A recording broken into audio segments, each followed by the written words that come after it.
오늘은 최근에 시장이 워낙 또 안 좋잖아요. 코스피가 2200까지 깨질 정도로 시장이 많이 안 좋은데, 근데 이런 좋지 않은 시장임에도 불구하고, 즉 폭락장임에도 불구하고 이쪽으로 돈이 계속 쏠리면서 단기간 내에도 2배 내지 최대 4배까지 수익이 달성하게 되는 투자처가 좀 있다고 합니다. 그래서 그 투자처가 무엇인지와 이번 10월 달 내에 그 투자처 중에서도 좀 가장 우리가 좀 주목해 볼 만한 종목 한 종목, 어떤 종목이 있을지 한번 같이 알아보도록 하겠습니다. 그러면 이 투자처가 무엇이느냐? 바로 공모주 투자입니다.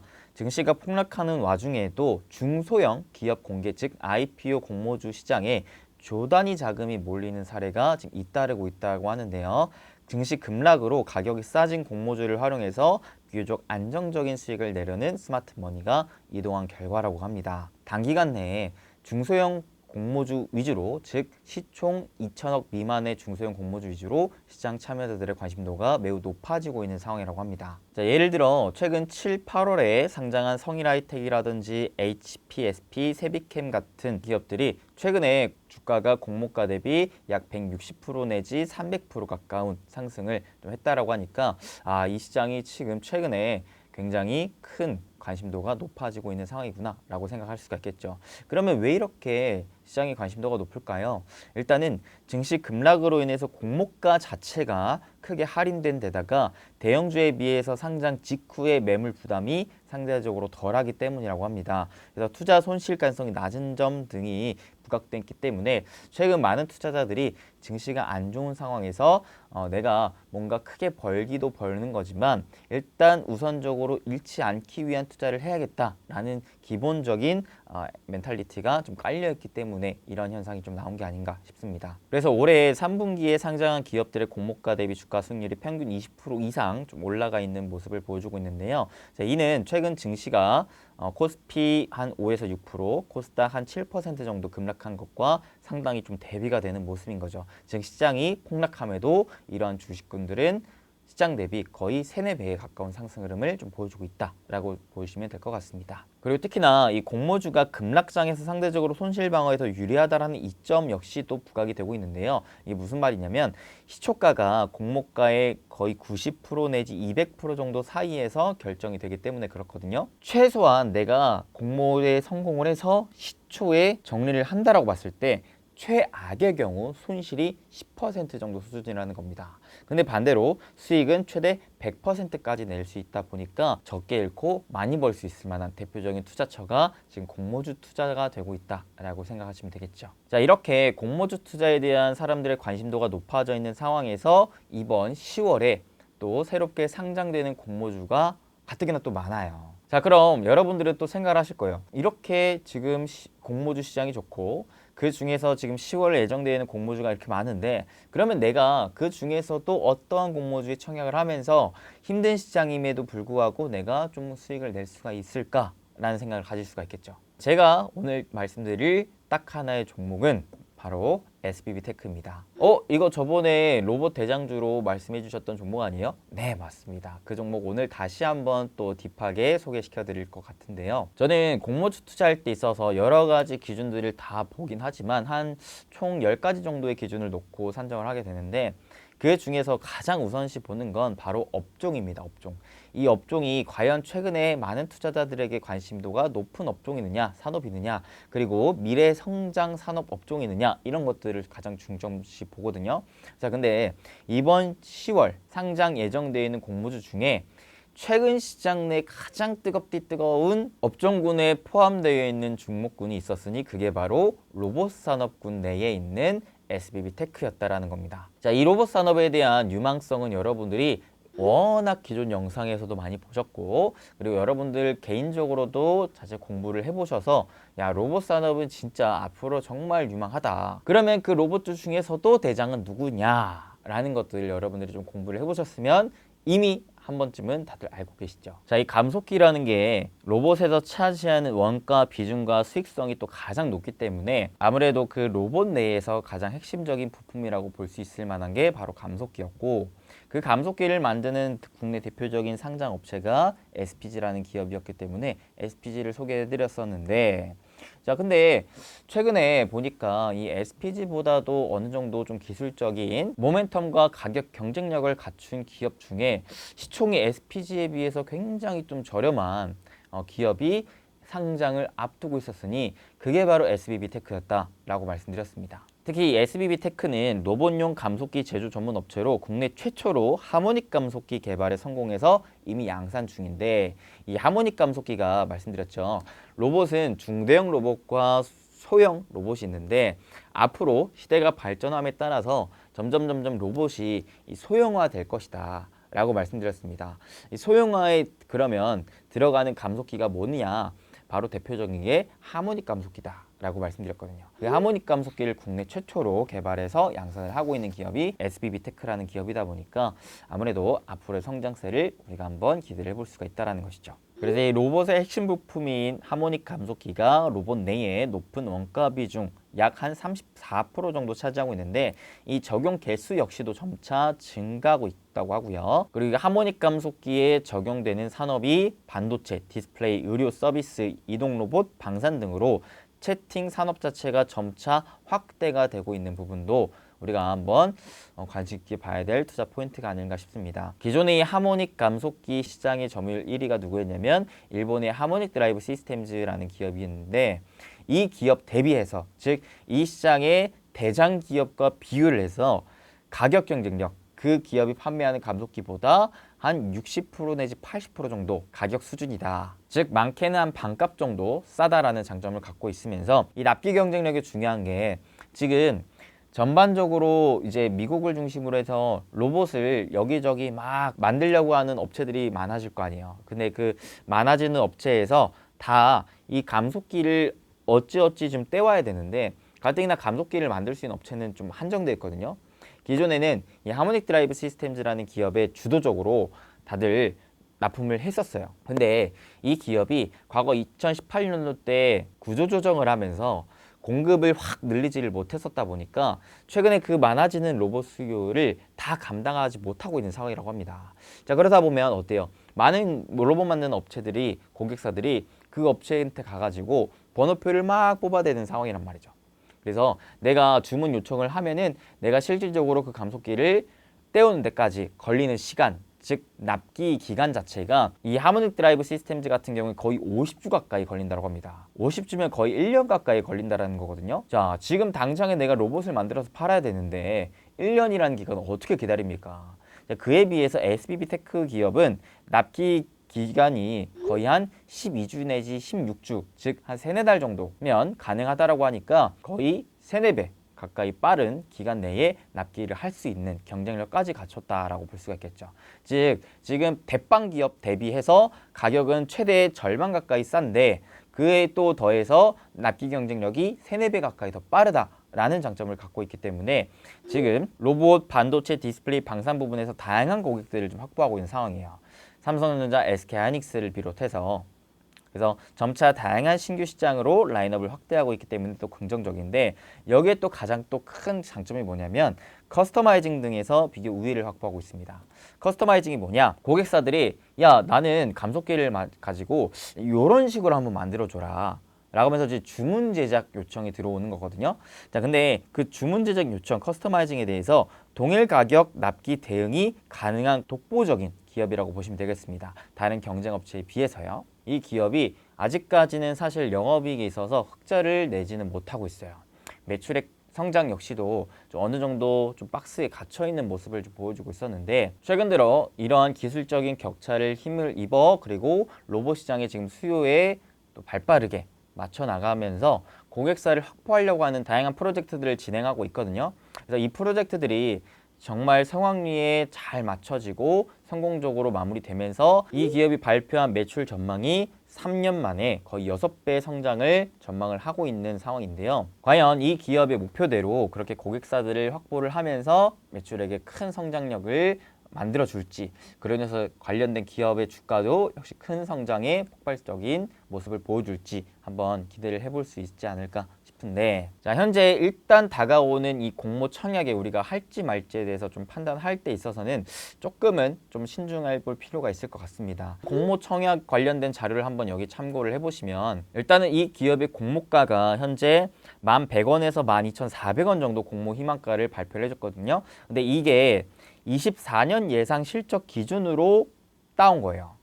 그러니까 당장에는 실적을 잘 내지 못하고 있는데 한 2년 뒤에는 우리가 이렇게 매출 성장의 퍼포먼스를 보여줄 수 있어요 라고 하는 전망치를 갖다가 끌어온 거거든요. 이거는 이제 현재가 아닌 다 미래라는 거죠. 그래서 미래는 여전히 좀 불확실한 국면이 있는 것이고, 그래서 24년 기준으로 따져봤을 때 PER이 한 15배 정도 내지 한 18배 정도가 되는데, 이게 다른 중소형 로봇 관련주들에 비해서 한 30% 내지 45% 정도 할인된 수준이라고 하니까 전망대로 성장만 한다면 충분히 현재는 이 기업이 좀 싸다라고 판단할 수 있는 가격대이다 라고 생각하시면 될 것 같습니다. 근데 여기서 한 가지 조금 오류사항이 있는 게 뭐냐면, 그 경쟁업체에 대표적으로 이 SPG라는 기업이 포함이 되어야 되는데 SPG라는 기업이 포함이 안 되어 있어요. SPG가 참고로 PER이 지금 현재 한 15배 정도 수준입니다. 자, 그렇다라는 건 뭐예요? 우리나라 기업 중에 이 감속기 분야 국내 1위 기업인 SPG라는 기업이 퍼가 15배인데 SPB테크의 현재 공모가 기준으로 산정을 해본 PER이 15배 정도 수준이기 때문에 그렇게 또 막상 싸다라고까지 판단하기는 좀 어려운 실정이 아닌가 라고 생각해 볼 수가 있겠죠. 그리고 또 상장 이후에 유통 가능 물량 자체가 전체 주식수의 34%로 적지 않은 수준이거든요. 그래서 여러모로 과연 이 공모가가 우리가 청약을 하기에 좋은 가격대인가 라는 것들을 판단하기에는 솔직히 조금 애매한 부분이 없지 않아 있다. 근데 그래도 긍정적인 건 뭐냐면 시총 자체가 워낙에 좀 작아요. 그러다 보니까 아까 제가 서두에 얘기했었던 최근 시장에 워낙 2천억 미만의 중소형 IPO 시장으로 자금이 조단위 자금들이 좀 쏠리고 있다는 것들을 한번 참고를 해본다면은, 그래도 한번 이번에 기관수 예측 결과를 확인했을 때 경쟁력이 1000대 1 이상 나온다고 봤을 때는 그래도 한 번쯤은 청약을 해볼 수 있을 만한 기업이 아닌가 싶은 생각이 들죠. 근데 저는 개인적으로 이 기업에 당장 내가 청약을 하는 것보다 이 기업이 하반기 이후에 흑자가 전환이 되는 그 시점에 오히려 좀 주식 투자를 하는 것이 조금 더 나은 투자 포인트가 아닐까라는 좀 생각을 가지면서 저는 좀 장기적으로 보려고 할 것 같습니다. 특히 이번에 상장 후에 확보한 자금으로 신규 생산 설비 확충에 사용하겠다라고 밝혔는데, 이를 통해 현재 2만 대 수준인 생산 능력을 내년 초에 5만 대로, 25년에는 20만 대 이상으로 늘리겠다는 계획을 잡고 있기 때문에 현재 기술력을 갖고 있고 고객사를 확충해 나가려고 하는 바탕에서 이 생산량에 대해서 늘려가겠다라고 하는 포부까지 맞춰진다면 그에 따른 실적 성장세를 우리가 그래도 좀 기대를 해볼 수 있는 부분이기 때문에 이번 상장 이후에 흐름이 정말 중요한 기업이 바로 SPB테크다라고 설명을 마치도록 하겠습니다. 오늘 알려드린 내용들을 토대로 여러분들 또 자체적으로 공부를 해보셔서 SPB테크라는 기업도 한번 여러분들이 장기적으로 관심을 두시면 좋을 것 같고요. 이 외에도 당장 10월에 예정되어 있는 공모주 중에서 시총 2천억 미만의 중소형 공모주 중에 여러분들이 이런 애들은 좀 청약을 해볼 만한데 라고 하는 애들을 그래도 한 번씩 청약을 해보셔서 지금 가뜩이나 힘든 시장, 진짜 사막의 오아시스 같은 잠깐의 그래도 갈증 해소를 할 수 있을 만한 수익을 그래도 좀 챙겨가시면서 힘든 시장 잘 이겨내셨으면 좋겠습니다. 자, 앞으로도 시장이 좋든 안 좋든 여러분들에게 최대한 이 돈의 흐름을 바탕으로 어떤 곳들에 좀 투자를 해서 우리가 그래도 손실을 좀 최소화하면서 수익을 극대화할 수 있을지에 대한 정보들을 계속해서 좀 파고들어서 여러분들에게 최대한 좀 다양하게 알려드릴 수 있는 수빈쌤이 되도록 할 테니까요. 여러분들 포기하지 마시고 끝끝내 이겨내셔서 여러분들 다들 성공하셔서 행복되시길 바라도록 하겠습니다.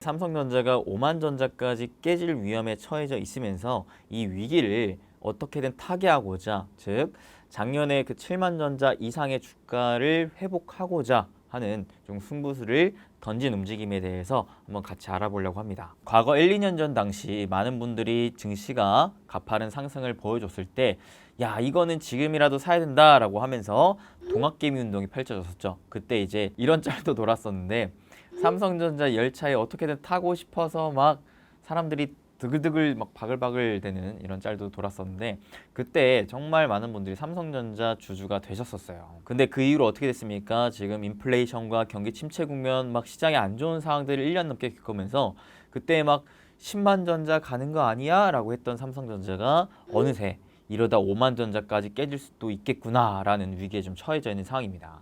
자, 이런 상황에서 삼성전자가 가만히 있을 수가 없겠죠. 그래서 삼성전자가 지난달에 주주가치 재고를 위한 TF를 신설을 했어요. 이게 뭐냐면 삼성전자 고위 관계자들이 봤을 때 야, 최근에 이렇게 삼성전자가 파운드리 쪽으로도 투자 발표를 하고 M&A에 대해서도 추진을 하려고 막 준비를 하고 있는 상황인데도 불구하고 기타 여러 가지 시장 상황에 대해서 너무나도 주가가 자꾸 빠지다 보니까 야, 이거는 더 이상 가만히 있을 수 없겠다라고 판단을 한 거죠. 그래서 아무리 봐도 지금 여러 가지 증시 악재가 겹쳐서 주가가 빠졌다고 해도 이거는 기업 가치 대비 너무 크게 저평가되어 있다라는 분석에 따라서 경영진들이 발벗고 나섰다라는 겁니다. 어떻게? 주가를 끌어올리기 위해서. 근데 이를 누가 좀 주도적으로 이끌고 있냐면 이번 TF 신설 자체가 이재용 삼성전자 부회장의 의중이 좀 반영된 것으로 전해지고 있다고 해요. 주가 하락으로 600만 소액 주주가 고통을 겪고 있다는 얘기에 따른 책임감을 갖고 있다라는 게 지금 후문으로 들리고 있다라고 합니다. 자, 그래서 삼성전자 주주분들이 굉장히 반길 만한 이슈인 거죠. 야, 이제는 드디어 5만 전자가 깨질 만한 상황에서 삼성전자가 다시금 이 TF 신설에 따라서 다양한 주주가치 제고에 따른 힘을 입어서 주가가 상승해서 야, 7만 전자 다시 8만 전자를 회복하는 그런 이제 꿈을 좀 가지시지 않을까라고 좀 생각을 하는데 근데 단순히 이 이슈만으로 삼성전자가 드라마틱한 상승을 보여주기에는 아직까지 시장 상황이 좀 여건이 마땅치가 않은 건 여러분들이 꼭 좀 체크를 하셔야 될 것 같습니다. 물론 주주가치 제고를 위해서 다양한 주가 부양안을 내세우면은 이 바닥은 어느 정도 좀 형성을 할 수가 있어요. 하지만 여러분들이 지금 사서 단기간 내가 뭔가를 뽑아내야 되겠구나 라고 생각한다면 위험할 수가 있다라고 좀 말씀드리고 싶습니다. 자, 그럼 이런 이슈에 따라서 우리 투자자들이 봐야 할 투자 포인트는 좀 어떤 것으로 볼 필요가 있을까요? 일단 당장의 삼성전자 주식을 사기에는 조금은 무리가 있겠다. 라고 생각을 해보면 아까 이제 초기에 말씀드렸다시피 지금 삼성전자 고위 관계자들이 이 반도체 신규 투자와 그 다음에 인수합병 즉 M&A 추진과 같은 모멘텀을 가지고 미래 경쟁력 확보하는 방안을 꾸준히 지금 준비하고 있는 상황이거든요. 자, 준비하는 것뿐만 아니라 이제 실질적으로 실천에 임할 때가 아닌가라고 좀 볼 수가 있을 것 같습니다. 실제로 최근에 이 파운드리 투자 확대에 대한 움직임에 발표를 했고 여기에 이어서 아직 시장에는 100% 나오진 않았지만 이 삼성의 M&A 즉 인수합병에 대한 이슈가 드디어 이제는 좀 실천으로 나오지 않을까라고 하는 좀 기대감이 점점 좀 커지고 있는 상황이라 볼 수가 있겠습니다. 실제로 최근에 소프트뱅크의 손 회장이 우리나라에 좀 방문을 하면서 삼성전자와 이 ARM 인수 협상 관련 얘기를 주고받고 있는 걸 여러분들이 알고 계시죠. 근데 다만 이 ARM은 삼성전자가 다이렉트로 인수하기에는 현실적인 병들이 너무나 많기 때문에 오늘도 인포스탁 데일리에 나온 바에 따르면 비관적 전망이 나온 것으로 판단이 된다라는 기사가 좀 나왔습니다.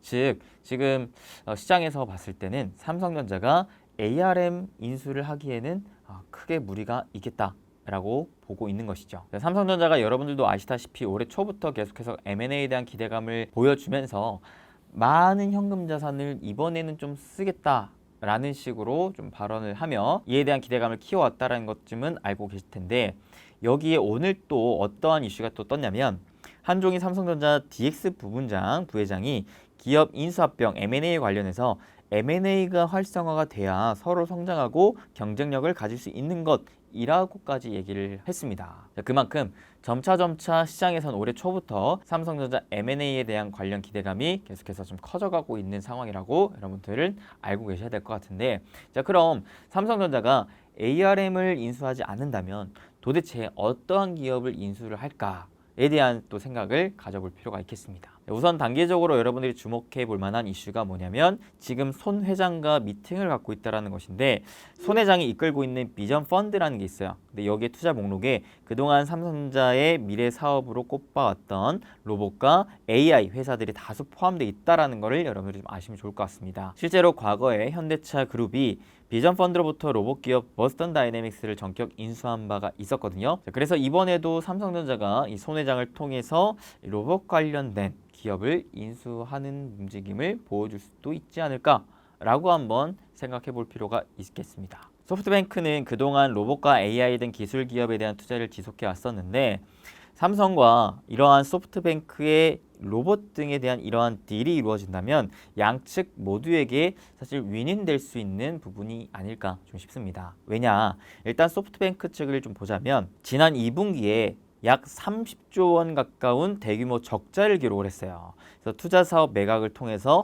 경영난에서 벗어나야 되는 현실에 지금 놓여져 있는 상황이고, 그 다음에 삼성전자를 바라봤을 때 미래성장 동력 확보와 주가 부양 등을 위한 M&A가 지금 필요한 상황에서, 앞서 또 현대차 그룹 역시도 보스턴 다이내믹스를 인수해서 로봇 모빌리티 사업까지 강화하고 있는 실정이기 때문에 삼성전자가 가만히 있을 수만은 없는 상황이라는 것이죠. 자, 그래서 여러모로 지금 소프트뱅크 입장에서는 당장의 돈이 필요하고, 삼성전자 입장에서는 신사업, 뉴 삼성으로 향해가는 데 있어서 가장 핵심적인 사업군으로 꼽은 게 바로 로봇이었기 때문에 이 로봇을 더욱더 점진적으로 키워나가기 위해 이번 손 회장과의 미팅에서 로봇 기업을 인수하는 움직임을 한 차례 좀 보여줄 수도 있지 않을까라는 생각을 좀 가져보시면 좋을 것 같습니다. 자, 그럼 실질적으로 이런 M&A에 대한 기대감이 실천으로 이루어졌을 때, 즉 삼성전자가 실제로 소프트뱅크 내에 있는 로봇 기업을 인수를 한다면 어떤 기업들이 과연 수혜를 받을 수가 있을까 한번 생각을 해볼 필요가 있겠는데요. 삼성전자는 산업용 로봇뿐만 아니라 서비스용 로봇에 이르러서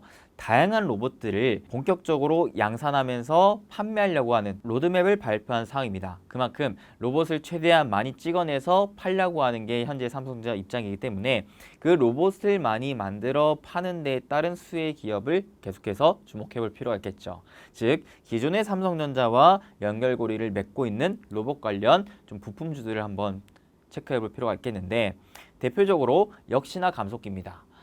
정말 너무나 많이 말씀드렸기 때문에 이거는 좀 패스하도록 할게요. 감속기야말로 로봇을 만드는 데 있어서 핵심 부품이고, 그를 만들 수 있는 업체가 적기 때문에 국내 또 독보적인 SPG와 SBB테크 계속해서 좀 공부를 해보시면 좋겠고요. 그 다음에 그 밑으로 좀 내려오시면 에브리봇이라는 기업이 또 이와 관련된 모멘텀을 갖고 있습니다. 뭐냐?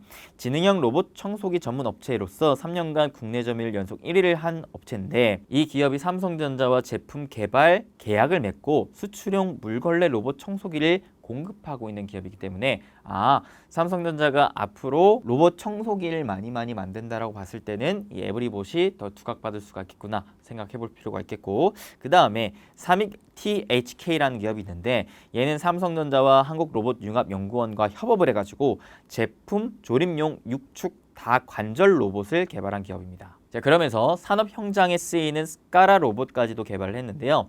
자, 쉽게 말해 이 기업은 삼성전자가 산업용 로봇 쪽으로 좀 개발과 그 다음에 양산에 조금 더 힘을 실었을 때에 수혜를 받을 수 있을 만한 기업이다 정도로 생각하시면 될 것 같습니다. 그 다음에 마지막으로 제가 좀 같이 보고 있는 기업이 나무가라는 기업인데, 나무가라는 기업은 이미 애초에 삼성전자 향 매출이 전체 매출 중에 90% 이상이에요. 즉 삼성전자와 진짜 끈끈한 연결고리를 맺고 있는 기업이고, 기존에는 스마트폰에 들어가는 카메라 모듈을 납품하던 기업으로 돈을 벌었던 기업이었는데, 최근에 어떤 움직임까지 보여줬었냐면 삼성전자의 비스포크 제트봇 AI에 로봇용 3D 센싱 TOF 모듈을 또 공급한 바가 있습니다. 즉 기존에는 삼성전자 스마트폰을 만드는 데 필요한 부품을 계속해서 납품을 했었다면은, 이제는 삼성전자가 만드는 그 로봇의 또 핵심 부품을 납품하는 기업으로 지금 부각받고 있다라고 생각하면 되겠죠. 그래서 이런 기업들을 한번 같이 공부를 해보신 다음에 삼성전자가 실제로 소프트뱅크를 통해서든 다른 경로로든 로봇 관련된 기업을 인수를 해서 이 로봇 시장을 더욱더 발빠르게 키워나가려고 하는 움직임을 보여줬을 때, 그때 비로소 이와 관련된 기업들이 수혜를 받으면서 주가 상승을 이뤄낼 수가 있겠구나 라는 생각으로 지금 당장 공략을 하기보다 해당 이슈에 대한 기대감이 커지면서 주가가 상승할 때나 아니면 실제로 인수가 완료가 됐을 때 이와 관련된 기업들을 한번 공략을 해보시면 괜찮을 수 있을 것 같습니다. 자, 오늘은 이렇게 많은 투자자분들이 가장 또 관심 있게 보고 계실 삼성전자 관련된 이야기를 나눴습니다. 사실 정말 힘든 시장이라 이렇게 대중 앞에 서서 주식 관련된 영상을 찍는 것만으로도 굉장히 큰 부담이 있긴 한데요. 그럼에도 불구하고 제가 좀 알려드리는 것들을 한번 잘 곰곰이 곱씹어 볼 필요는 있는 것 같아요. 제가 어떠한 것들 위주로 좀 말씀드리냐면 힘든 시장에서도 결국에는 돈의 흐름은 계속해서 이동되기 마련입니다. 그래서 이런 돈의 흐름을 여러분이 잘만 따라가 보신다면 충분히 힘들지만 그래도 값진 수익들을 좀 챙겨 가실 수 있을 현명한 투자자가 되실 거라 좀 생각을 하거든요. 그래서 오늘도 역시 마찬가지입니다. 우리나라의 가장 1위 기업인 삼성전자가 그동안에 벌어놨던 현금성 자산을 이제 어느 기업을 인수를 하면서 쓰려고 하는 움직임을 보여주려고 하고 있단 말이죠. 그러면 우리는 또 투자자로서 야, 그렇게 우리나라에 제일 가는 기업이 어디에다 또 돈을 쓸 것인지 이러한 돈의 흐름을 한번 체크를 해보면서 그 돈의 흐름에 따라 수혜를 받을 수 있을 만한 기업들을 미리미리 공부를 해놓고 실제로 그 돈의 흐름이 이어졌을 때 우리가 한번 단기적으로 공략을 해보는 투자자가 되보길 바라는 마음에서 오늘은 제가 또 새롭게 공부한 정보를 여러분들에게 공유를 해드렸습니다. 그래서 여러분들 항상 힘들지만 제가 항상 얘기하는 거죠. 포기하지 마시고 힘내시고 함께 할 테니까요.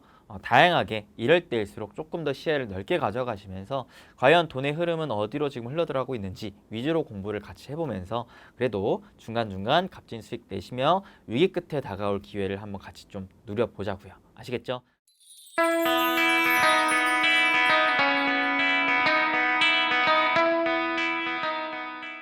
최근 증시가 가파르게 하락을 하면서 많은 투자자분들이 이제는 바닥이다, 이제는 좀 사도 되겠다 이런 말씀들을 좀 많이 하고 계신 것 같습니다. 분명히 아주 길게 본다면 매수에 대한 것들이 뭐 아주 잘못됐다 이렇게 표현할 수는 없겠지만 적어도 여러분들이 한 가지 알고 가셔야 될 건 있습니다. 제가 생각하기에는 지금의 이 하락장이 아직 끝나지 않았기 때문입니다. 왜 그런지 한번 말씀을 드려볼게요. 다들 아시겠지만 영국의 영란은행이 최근에 101조 원 규모의 채권 매입을 시작했습니다. 그러니까 양적 완화를 해준 겁니다. 사실 이것도 잘못된 거죠. 전 세계가 지금 긴축을 하고 있는데 일시적으로 파운드와 가치가 폭락하고 증시가 하락하니까 돈을 좀 풀어서 그걸 막아보겠다라고 했어요. 촬영 시간 기준으로는 이제 어제이긴 한데요. 어쨌든 이런 것들로 인해서 증시가 크게 빠지는 것이 하루 정도는 반등이 나왔어요. 하지만 이게 사실 근본적인 해결은 한 게 아니거든요. 근본적인 해결은 인플레이션이 너무 심화가 되고 돈을 풀어서 발생한 겁니다. 근데 그로 인한 문제를 다시금 메꾸겠다고 돈을 또 푼 거죠. 거기다가 이미 영국은요, 재정 정책을 또 했어요. 기본 세율과 최고 세율을 낮추는 걸로 인해서 68조 9,500억 원의 감세 정책을 한 거거든요. 이건 사실상 통화 정책의 일환이에요. 경기가 아예 죽었을 때 이 양적 완화 정책을 하면서 해야 될 건데 지금 영국은 갑자기 거꾸로 가고 있는 거죠. 파운드 가치가 37년 만에 최저를 찍으면서 엄청나게 하락하고 그게 전 세계적인 증시에 큰 충격을 준 겁니다. 왜냐하면 이 파운드 가치는 달러의 상대적 통화 가치이고 그리고 달러 인덱스에서 이 유럽의 돈들이 차지하는 비중이 70%가 넘다 보니까 얘네들의 돈의 가치가 떨어지면 상대적 돈의 가치인 달러가 오르게 되고 당연히 달러 가치가 오르게 되면은 또 다른 상대적 통화 가치인 한국의 원화는 떨어질 수밖에 없었던 거거든요. 근데 영국의 이런 정책들이 제가 여러분들한테 좋은 것은 아닙니다. 근본적인 해결은 된 것이 아닙니다. 라고 했었죠. 자, 이 기사를 한번 보시죠. 이번에 클리브랜드 연은 총재가 한 이야기가 뭐냐면요. 바로 다음 날 오늘입니다. 영국이 주는 교훈이라고 했죠. 이 교훈이 뭐냐면 전일 영란은행이 그랬던 것처럼 연준이 과도한 긴축과 이로 인해 빠르게 정책을 선회할 가능성. 그러니까 지금 영란은행이 어려워진다라고 해서 일시적 양적 완화 정책을 확 펼쳤거든요. 그게 하루 만에 끝났어요. 물론 자국의 파운드와 가치는 이틀 동안 좀 강세로 가긴 했지만 전 세계적인 증시에 충격을 준 거는 해결하지 못했단 말이에요. 그걸 보면서 영국이 주는 교훈은 연준이 부지런히 인플레이션을 낮춰야 된다는 것이다. 이거는 사실 우리말로 치면은 좀 돌려가게 한 거죠. 그런 걸로 인해서 지금 끌지 못해 하락하는 것을 오히려 인플레이션을 빨리 잡는 게 맞아. 이렇게 얘기를 하는 겁니다. 즉 영란은행, 영국의 중앙은행이 한 행동이 오히려 연준 입장에서는 더 강력한 경계심을 심어줬다라고 볼 수밖에 없는 행동입니다. 그리고 또 하나 그렇게 될 수밖에 이제 없는 게 뭐냐면 인플레이션이 더 오래 지속될 것으로 보는 자신의 견해 때문이다. 분명히 연준은 인플레가 정점을 찍고 내려오고 있다라고 했는데 주요 이사진들의 발언에서 슬금슬금 정점이 아닌 것 같다라고 이제 이런 얘기가 나오는 거죠. 제가 여러분들한테 여러 차례 얘기했지만 이 인플레이션은 절대 지금 쉽게 내려올 수가 없습니다. 그래서 여러분들한테 증시에 충격을 주는 게 이 인플레이션이 내려올 거라고 고점을 찍고 내려온다고 생각했는데 이 내려오는 속도가 아주 현저히 낮거나 혹은 오히려 반대로 조금이라도 오르는 모습을 보면 큰 충격을 줄 수 있다라고 했죠. 어제 발표된 미국의 2분기 PC 물가 전분기 대비만 일단 나왔는데요. 이게 예상치보다 더 높게 나왔습니다. 즉 물가가 지금 쉽사리 내려오지 않는다는 게 지표로 이제 나오고 있는 거예요. 그래서 이 클리브랜드의 연은 총재도 지금 자신의 견해를 밝혔지만 저는 사실 이게 연준의 의견이라고 봅니다.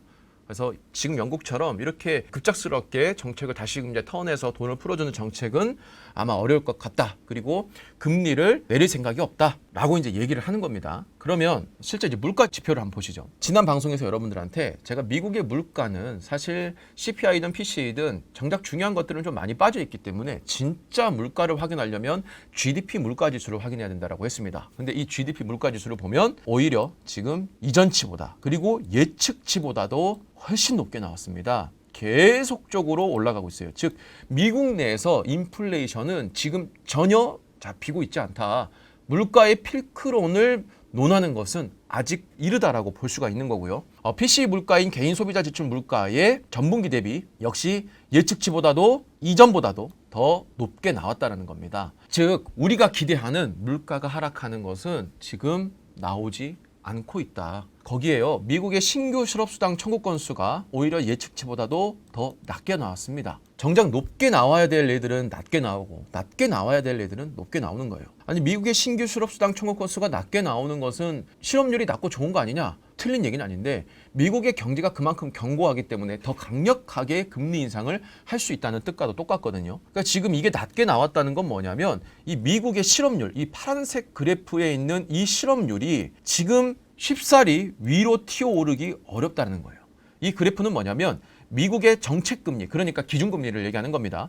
이 기준금리는 이 실업률이 튀어오를 때 반대로 내려주는 역할을 계속해왔어요. 당연하죠. 왜냐하면 실업률이 튀어오른다는 것은 경제가 그만큼 안 좋다는 뜻이고 그 경제가 안 좋을 때 후행적으로 금리 인하 정책을 해줬던 겁니다. 근데 여기 보면은 항상 이렇게 실업률이 치솟는 게 언제 나오냐면 금리 인상이 고점을 찍고 나서 나와요. 여기도 역시 마찬가지죠. 그래서 지금 보면 이 기준금리라는 것이 아직 고점이 아니에요. 내년까지 4% 중반까지는 충분히 올라갈 밴드가 남아 있습니다. 그러면 요게 4% 중반까지 오르고 난 이 시점이 돼야 그때부터 이 실업률은 올라간다는 거죠. 즉 아직 멀었다. 연준이 후행적으로 금리 정책을 하겠다라고 하더라도 지금 실업률이 전혀 그걸 할 수 있는 구간에 들어서지 않았기 때문에 무엇을 보더라도 현재 지금이 바닥이고 지금부터 분할 매수를 해도 된다라고 얘기할 만한 수준은 오지 않았다는 겁니다. 바닥이 누군지는 아무도 알 수 없죠. 하지만 적어도 지금 우리가 적극적으로 매수해야 될 시기는 오지 않았다라고 생각하시면 될 것 같고요. 자, 지금 촬영 시간 기준으로 내일 근원 소비자 물가 지수가 나옵니다. 그런데 지금 어제 나온 것은 전분기 대비인데 이게 미국의 증시를 떨어뜨리는 역할은 했지만 아직까지 대한민국에 크게 기사화되진 않았어요. 기사화가 되는 우리가 확인하는 근원 소비자 물가 지수는 이거는 전년도 대비가 메인으로 나옵니다. 그래서 이게 오늘 저녁 9시 30분에 나옵니다. 당연히 전분기 대비 높게 나왔거든요. 그러면 전월 대비, 전년도 대비도 크게 떨어질 가능성은 별로 없습니다. 오히려 올라갈 가능성이 더 크겠죠. 만약 잘 나온다 하더라도 제자리 정도 수준일 겁니다. 이건 무슨 말입니까? 금리를 이만큼 올리더라도 물가가 전혀 내려오지 않았다. 이렇게 이제 되는 거고요. 연준의 주요 이사들이 말하는 더 오래 지속될 것으로 보인다. 인플레이션이. 그리고 그로 인해서 강력한 긴축을 이어갈 가능성을 말했던 것에 오히려 힘을 더 실어주게 되는 겁니다. 왜? 물가가 내려오지 않았기 때문에. 그래서 다음 주에도 증시는 그렇게까지 좋을 것으로 보여지진 않아요. 아마 이 영상이 업로드되는 시점으로는 이번 주가 될 것 같은데요. 여러분들은 지금 다들 오해하고 있는 게 있어요. 저희 멤버십 방송에서 말씀드렸던 내용이지만 이 내용은 우리 부자TV 시청자 여러분들도 다들 아셨으면 하는 내용이기 때문에 제가 다시 한번 강조를 좀 드리자면, 많은 분들이 돈이 다시 풀릴 것을 기대하고 있어요. 정확히 말하면 시장이 이렇게 빠지고 난 다음에 조금만 참으면 다시금 이렇게 올라갈 것이라는 것을 기대를 하고 있습니다. 그런데 여러분들, 이 논리에는 큰 오류가 하나 있어요. 이 오류가 뭐냐면요, 우리가 그동안 전 세계의 중앙은행들이 수십 년간 돈을 풀어줬던 그 명분은요, 바로 물가, 인플레이션을 만들기 위해서였습니다. 이 인플레이션을 만드는 건 뭐냐면, 미국은 이미 일본이 과거에 수십 년 동안의 디플레이션 때문에 경제가 성장하지 못했다는 것을 알고 있고 전 세계도 알고 있기 때문에, 그렇기 때문에 디플레이션을 가장 크게 경계하면서 인플레이션을 만들기 위한 노력을 했고, 그 명분으로 돈을 풀 수 있는 통화 정책을 해왔던 겁니다. 그런데 이 인플레이션이 최근에 통제 불가능하게 올라가는 것을 전 세계가 보았고, 지금 유럽은 10%가 넘기 직전에 있는 물가 수준에 있고요. 그리고 미국도 다시금 물가가 내려왔다가 다시 튀어오르는, 전혀 물가를 잡지 못하는 모습을 보여주고 있어요. 이게 조금이라도 장기적으로 이어진다라고 하면 앞으로 이 다음에 통화 정책을 할 때 인플레이션을 만들기 위해 그 명분으로 돈을 쉽게 풀 수 있겠냐 이거예요. 지난 수십 년 동안에는 이 철의 의장이었던 폴 볼커 이후 수십 년간 인플레이션이 그렇게 강력하게 만들어지지 않았단 말이에요. 그래서 그 명분으로 돈을 풀 수 있었습니다. 하지만 지금은 달라요. 여기서 만약에 경제가 큰 폭으로 무너진다라고 해서 만약에 물가가 3, 4%까지 내려옵니다. 자, 물가가 3, 4% 내려오고 경제가 무너졌어요. 그때 연준이 야, 돈을 풀겠습니다라고 한다면 이미 앞서서 10%대의 고물가를 경험한 이 시장이 과연 그때 돈을 푸는 것을 반겨줄 수 있겠냐 이거예요. 절대 그렇게 하지 못합니다. 그래서 여러분들이 생각하는 것보다 더 하락장이 혹은 더 횡보장이 훨씬 더 길어질 수도 있다는 점을 알아야 돼요.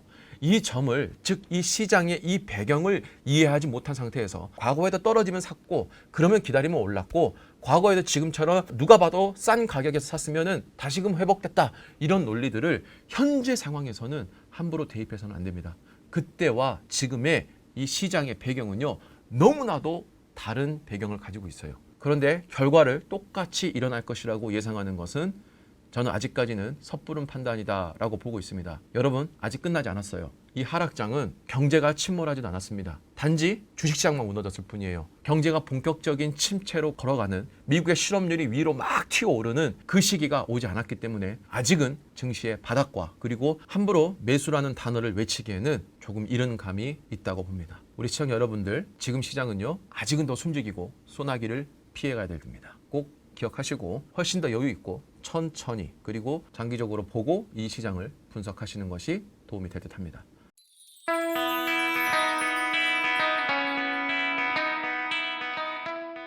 연휴 이후 증시가 강한 반등장이 나왔습니다. 많은 분들이 반가워하고 있는 상황인데요. 반등장이 어디까지 갈 것인지, 그리고 과연 이 반등장을 우리가 믿어도 될 것인지, 그런 부분에 대해서 오늘 말씀드릴까 합니다. 지금 연휴 이후에 반등장이 나온 가장 큰 이유는요, 바로 이 영국의 부자 감세를 없던 일로 해주는, 즉 정책의 철회가 나왔기 때문입니다. 대규모 양적 완화 정책, 그러니까 유동성을 공급해주는 정책 중의 일환인 이 감세 정책이 영국이 현 시장에서 갑작스럽게 나타난 것은 사실 지금 현재 전 세계가 하고 있는 방향과는 정반대로 가는 거거든요. 영국이 대규모 재정난도 겪고 있고 시장이 좋지 않다 보니까 금리 인상을 진행을 하고 긴축을 하려는 와중에도 갑작스럽게 정책이 반대로 꼬이게 되는 부자 감세를 한 겁니다. 사실 되게 우스운 거죠. 금리를 인상하면서 돈을 다시 또 풀어주는 효과를 주는 부자 감세에 대한 정책을 한다는 것은 시장에서는 어리둥절할 수밖에 없는 거고, 일각에서는 이런 얘기까지 나왔습니다. 정책에 대한 기본이라는 말까지도 언급될 정도로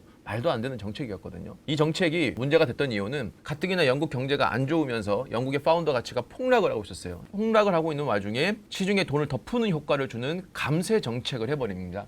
거기다가 일시적이지만 한시적 국채 매입까지 해준다고 하니 당연히 파운더 가치는 어떻게 되겠습니까? 더 떨어지겠죠. 가뜩이나 물가가 치솟아서 이렇게 어려운 국가인데 파운더 가치가 더 폭락을 하게 되면 물가는 더 치솟을 수밖에 없는 상황이었습니다. 최악의 상황에서 결국 선택한 게 이거였는데 이게 시장에서는 파운더 가치를 더 폭락하게 만드는 결과를 가져왔고 그게 반대로 달러 가치가 더 폭등하는 결과를 가져왔다. 이렇게 말씀을 드렸었는데 이게 연휴 기간 동안에 취소가 됐어요. 그래서 증시가 좀 강한 오늘 반등장이 또 나왔고요. 그리고 코스피가 2.5% 그리고 코스닥이 3.6% 가까이 이렇게 상승을 했고 달러 인덱스도 지금 114까지 올라갔다가 다시 내려왔고요. 우리나라 원달러 환율도 1440원대까지 갔다가 지금 다시 1425원대까지 내려왔어요. 다행인 점이죠. 근데 과연 이런 것들이 이 반등장이 좀 길게 갈 것이냐 그런 부분들은 우리가 조금 더 지켜봐야 될 것 같습니다. 패드워치도 한번 볼게요. 금리 인상 확률도 변화가 크게 생겼습니다. 영국의 감세 철회 정책이 금리 인상 확률에 영향을 좀 줬는데 한번 보시죠. 내년 5월 3일 날 지금 미국의 금리 인상 확률을 보면요. 5%까지 올린다라는 게 원래 불과 일주일 전까지만 하더라도 17.7%에 달했는데 일주일 만에 1.9%까지 내려왔고요.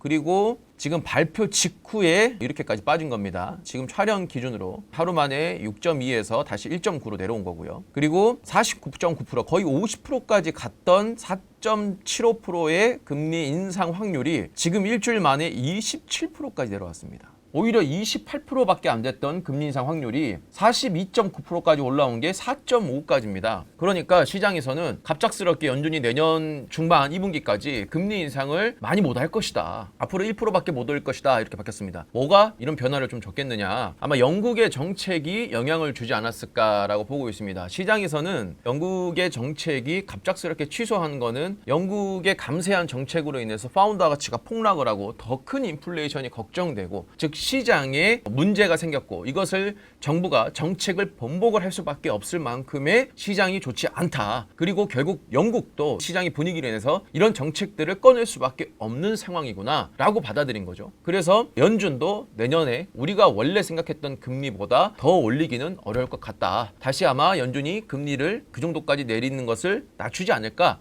이런 생각을 하고 있는 겁니다. 그래서 이번 영국의 정책에 대한 변화를 가지고 연준도 내년까지는 금리 인상을 원래 예측됐던 것보다 많이 하긴 어렵다. 오히려 줄어들 것이다. 금리 인상에 대한 파이가 줄어들 것이다. 이렇게 얘기를 하고 있는 겁니다. 이것만 보더라도 시장이 아직 기대치가 큰 거죠. 내년에 연준이 금리 인상이 이렇게 낮아졌다는 것은 앞으로 금리를 올릴 밴드가 얼마 남지 않았다. 이렇게 해석을 하고 있는 것 같습니다. 사실 저는 이 부분 자체가 썩 좋다라고 생각하진 않아요. 아직도 시장에는 바이 더 딥이라는 이런 배경이 깔려 있다는 뜻과도 똑같거든요. 그러니까는 금리 인상 확률이 내려오고 영국의 감세한 정책으로 인해서 환율이 다시 조금 안정세로 들어오고 달러 강세가 좀 진정이 되니까 시장이 다시금 상승을 하는 겁니다. 그러면 우리나라 입장에서는 지금이 우리가 적어도 어느 정도 발목 정도에 와 있다라는 생각을 할 수 있으려면 적어도 우리나라의 가장 큰 문제점들이 개선이 돼야 됩니다. 그 중에 하나가 바로 이 무역 적자죠.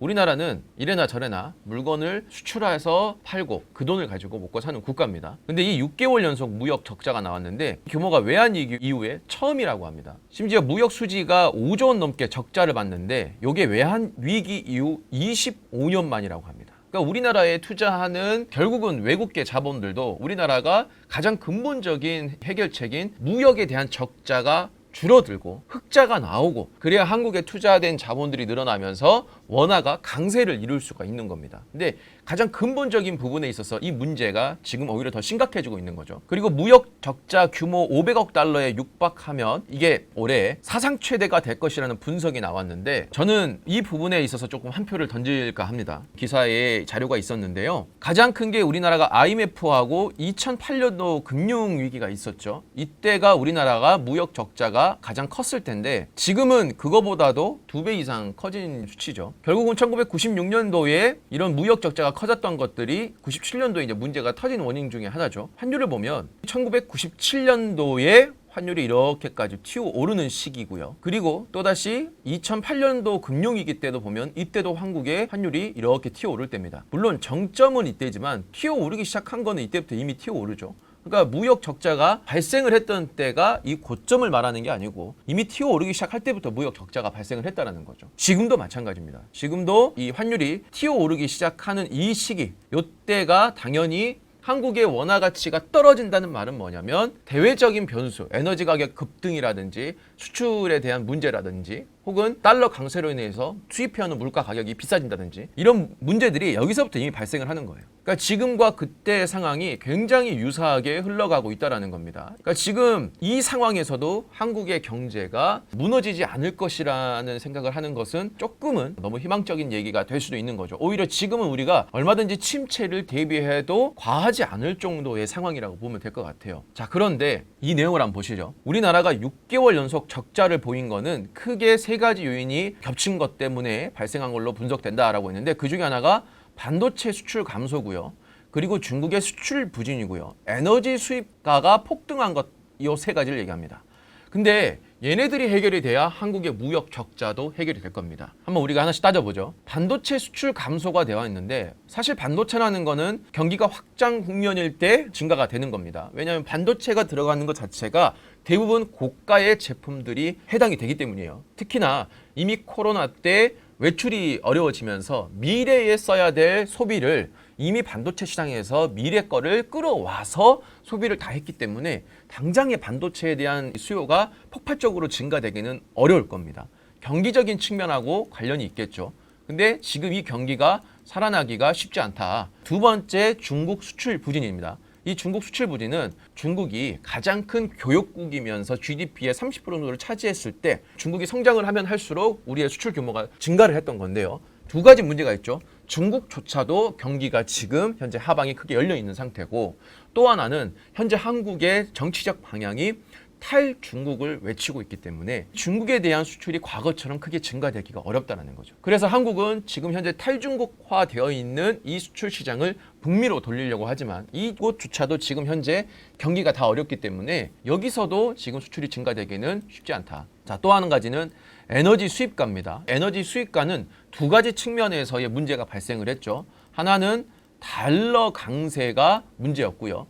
두 번째는 에너지 가격이 급등했기 때문입니다. 근데 앞서서 우리가 말했던 감세 정책이라는 것이 달러 강세를 약간 누르고 원화 강세를 조금 만들긴 했는데 오해를 하면 안 되는 게 뭐냐면 달러 가치 자체가 지금까지 강세로 갔던 것의 근본적인 원인은 미국이 금리 인상을 엄청나게 빠른 속도로 진행했기 때문이지 영국의 파운드와 가치가 떨어지면서 달러의 강세의 한 요인이 된 거지 영국이 감세안을 철회했다라고 해서 달러가 이제 강세가 멈추고 다시 약세로 전환된다 이렇게 볼 수는 없는 겁니다. 가장 근본적인 문제는 강력한 금리 인상에 있는 거죠. 그래서 이 부분은 지금 현재 해결이 되지 않습니다. 그럼 나머지 하나가 에너지 가격이죠. 근데 이 에너지 가격에도 문제가 생겼어요. 러시아와 사우디가 어제 오펙의 플러스 회의가 5일에 있습니다.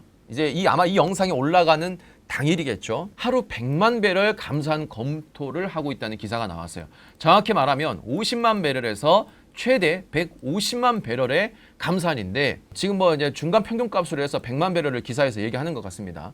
근데 이것조차도 지금 현재 러시아가 좀 제의를 했다라고 하고 사우디는 러시아든 지금이 대목이에요. 우리가 보통 물 들어올 때 노저우라고 하잖아요. 지금이 대목이기 때문에 이들은 자국이 돈을 벌 수 있는 유일한 길인 에너지 가격이 떨어지고 폭락하는 걸 원하는 상황이 아닙니다. 그게 원했다면 진작에 바이든이 와서 화해의 손길을 내비쳤을 때 그때 손잡고 에너지 가격을 안정세로 돌아섰겠죠. 지금 현재 하는 걸 봤을 때는 이 국가들은 전혀 에너지 가격이 떨어지는 걸 원치 않아요. 그래서 이 100만 배럴이 감산이 만약에 된다라고 강력하게 감산이 된다라고 하고 심지어 150만 배럴이 나온다라고 하면 다시금 원유 가격은 폭등을 할 수밖에 없습니다. 이런 기사만으로도 원유 가격이 배럴당 80불 정도까지 내려왔다가 지금 다시 83불, 4불까지 올라갔거든요. 그래서 지금 현재 블룸버그에서는 혹은 월가에서는 다시 이런 정책이 펼쳐지게 된다는 것은 경기가 안 좋아지면 또 감산을 하고 경기가 더 안 좋아지면 또 감산을 할 거기 때문에 결국은 배럴당 100불까지 갈 것이다 이런 얘기가 나옵니다. 중요한 건 100불까지 가냐 안 가냐가 중요한 게 아니에요. 에너지 가격들이 크게 떨어져 줘야 한국의 가장 큰 문제였던 에너지 수입가 폭등을 막을 수가 있는데 에너지 가격이 결코 쉽게 내려올 생각을 안 하고 있다는 거예요. 결국 가장 큰 이 세 가지 요인이 당장 한국 입장으로서는 해결될 기미가 없다라는 겁니다.